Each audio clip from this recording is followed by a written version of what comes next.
Hello, welcome to another in our series of CMMI Tech Talks looking at specific practice areas within the CMMI model. In today's talk, we are going to revisit governance, GOV, and implementation infrastructure, known as II, in the context of a high maturity organization. Both governance and implementation infrastructure are core practice areas within the sustaining habit and persistence capability area, which is itself in the improving category. There are separate tech talks available on both these practice areas which look at the level 1 to 3 practices of each, but today we are going to turn our attention to their level 4 practices and look at some of the implications of adopting a high maturity approach. As we discovered in the individual talks for governance and implementation infrastructure, these practice areas are different in the CMMI model in that the practices they define are applied to all organizational processes and are intended to ensure the processes become habitual and persistent.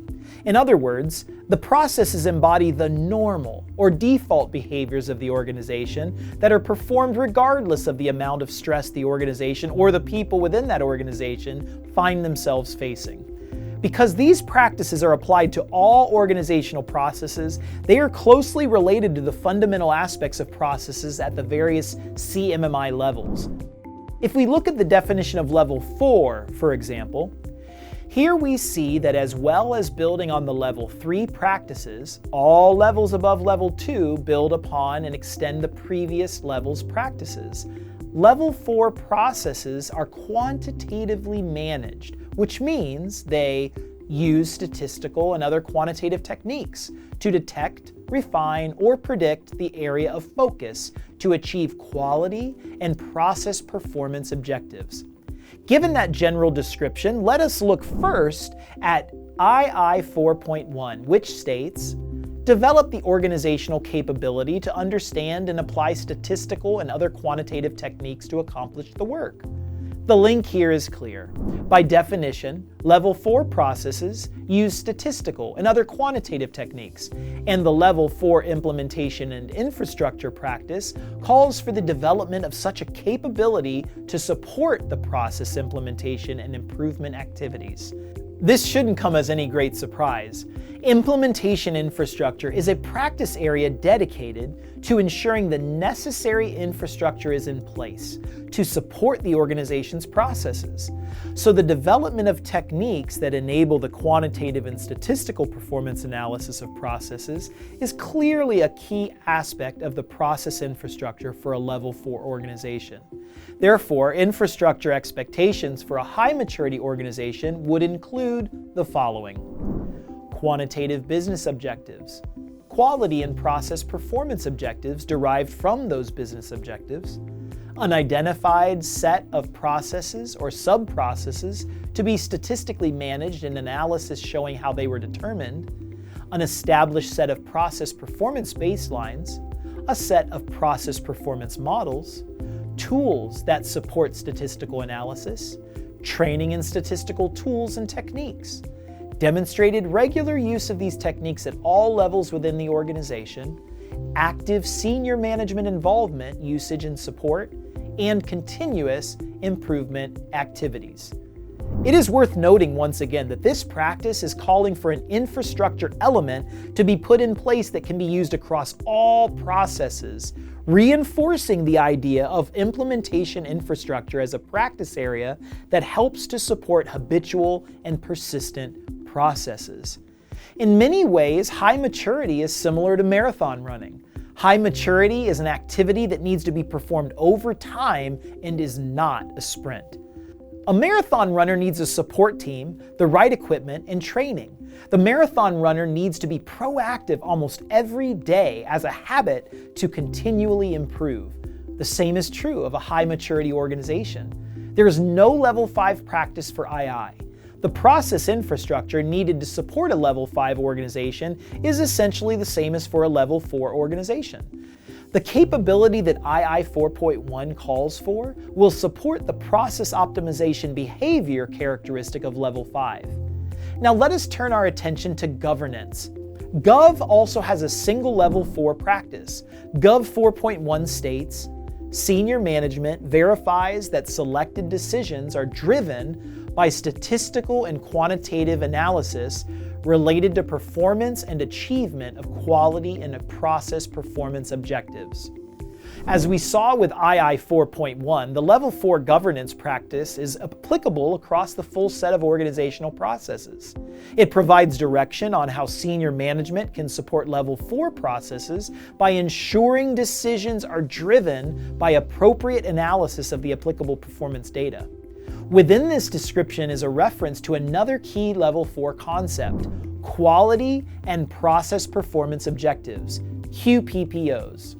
QPPOs are defined as quantitative objectives and performance requirements for solution quality and process performance. These objectives include the use of statistical and quantitative analysis on the related data. Refer to measurement and performance objectives.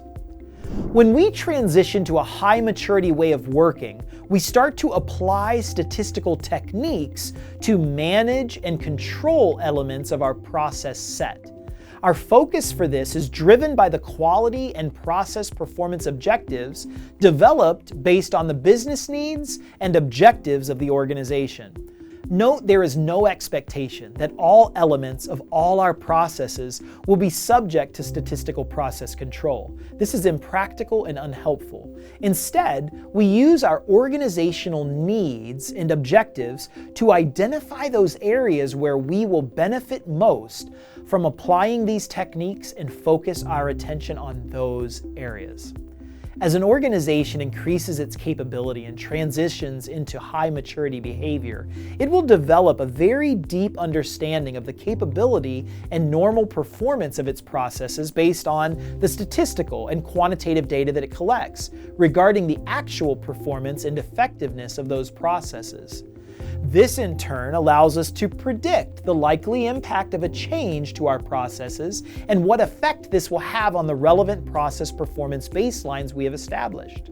Making decisions without a clear understanding of the impact of a change on our process performance can lead to unstable and unpredictable results, so this practice is essential if we are to retain a level of stability and insight commensurate with high maturity behavior. Returning to Practice GOV 4.1 then, we can see this practice is calling for oversight from senior management that decisions which will impact the performance of organizational processes are driven by a solid consideration of the statistical data that underpins our understanding of the organization's process performance and capability. Note, however, the practice refers to selected decisions. Just as we do not apply statistical techniques to all elements of all processes, decisions which impact those areas of our process set which are not subject to this level of control should not be subject to the same degree of analysis. As with implementation infrastructure, governance does not have a Level 5 practice, as the senior management oversight needed to support Level 5 behavior where appropriate is the same as for Level 4. Level 5, the optimizing level, seeks to refine the effective performance boundaries of our statistically controlled process elements by seeking to manage those common sources of variation to optimize our process capability. Recall from the CMMI glossary that optimizing is defined as a quantitatively managed process that is continually improved to increase its capability.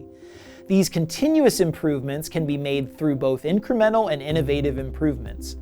The techniques needed to understand these common causes of variation and how to optimize our processes are established through II 4.1 and directed by GOV 4.1. In this Tech Talk, we have examined how the Level 4 practices of governance and implementation infrastructure help to ensure that high maturity processes maintain the degree of habit and persistence that we expect at this level.